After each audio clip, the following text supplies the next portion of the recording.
Sean Puffy Combs, aka Diddy. Yeah. Brother man. You kind of got off by the skin of your teeth, especially messing with the feds. Yeesh. Whew. Yeah.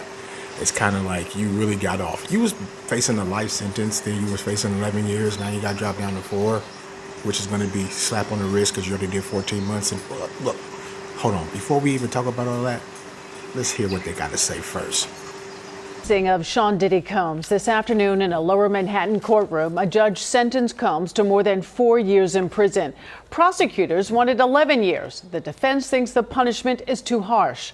Eyewitness News reporter Anthony Carlo has late reaction. Sean Combs, stripped of all power and glory, wept in court.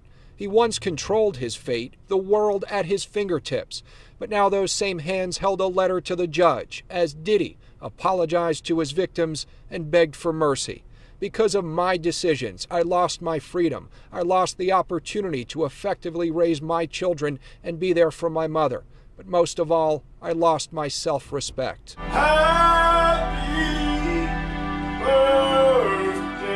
The music mogul's words followed this video that his defense team played depicting him as a father during their hours-long argument for a lenient sentence. But Judge Submaranian did not buy that he's a changed man. Only time, he said, more time in prison could change that. To send a message to abusers and victims alike that exploitation and violence against women is met with real accountability.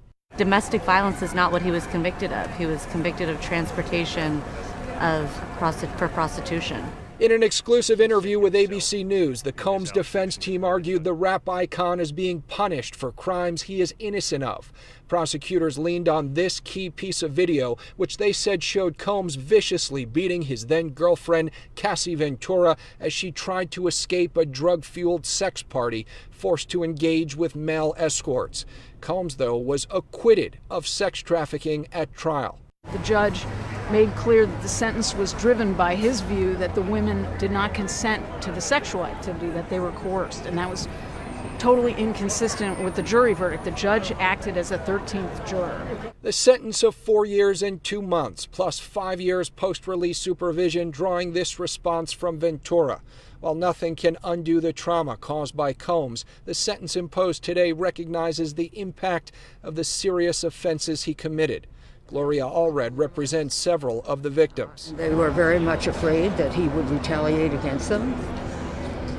And so I think that they will be happy. Combs' kids obviously feel the exact opposite. One of his sons telling the judge, "With our dad incarcerated, we have all felt a huge emptiness in our lives." Prosecutors wanted more than 11 years, calling Diddy a master manipulator of his own image. In Lower Manhattan, Anthony Carlo, Channel 7 Eyewitness News. Yeah, so you saw that. You heard the verdict. You saw that he broke down and he was crying and he knew that all of his money that he had didn't mean not a damn thing. Just like they said, though, he was worth $1 billion. Now through all of this, he's probably only worth about, 200 million, 400 million, which, that's not just nothing but change. What? That's paper. You understand what I'm saying? That's a lot of guap still. Yeah, he's going to do this little bitty time, slap on the wrist. He already done 14 months, 4 years fed, 85% of the time. If he do good behavior, he'll be out in 2.5, maybe even less, because if he do real good and then he go to a camp or something or a drug treatment program, less than that. So, and then he get to get back and get out and be crunk again. Yeah.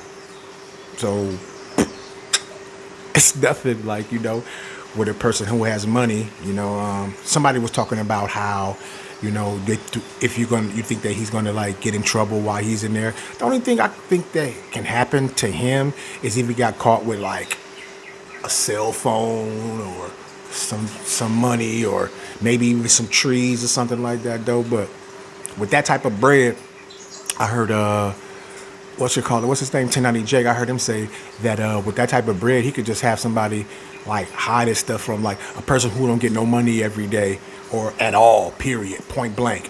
who don't get no money every month. You know what I'm saying? He just go to you and be like, can you hide all of my stuff for me? Hold all my stuff for me. I put $1,000 on your book a month. You understand what I'm saying? Until he get out, what? That dude gonna be balling. Like, you know what I'm saying? I'm talking about as far as like jail balling, not balling like in real life, but with jail balling, politics and all that stuff. Man, what? Somebody will be sitting gravy. And somebody will do it too. Especially if you ain't got nothing. Man, a little contraband charge ain't nothing. For real. Especially if you get money put on your books. Yeah. It's crazy.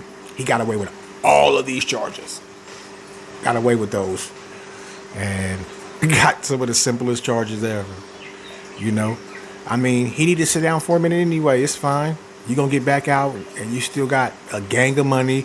You're going to probably go back out. Bad Boy is still around. They ain't sold it. So what are we talking about here? You probably going to get some people, new people on your roster and get back to doing baby oil stuff. You know what I mean? So anyway, I had to come back and on my channel and put my 2 cents in on this because I find it kind of like crazy. You know, you can get away with a whole bunch of stuff when it comes to money because if he didn't have that money, he would have been washed up the river, especially when it comes to the Fed time. RICO charges and all that. What? Stop. Anyway, wait a minute, POV. I'm your host, Mr. Wade, and I'm going to see y'all in a minute. Peace. Only know one way.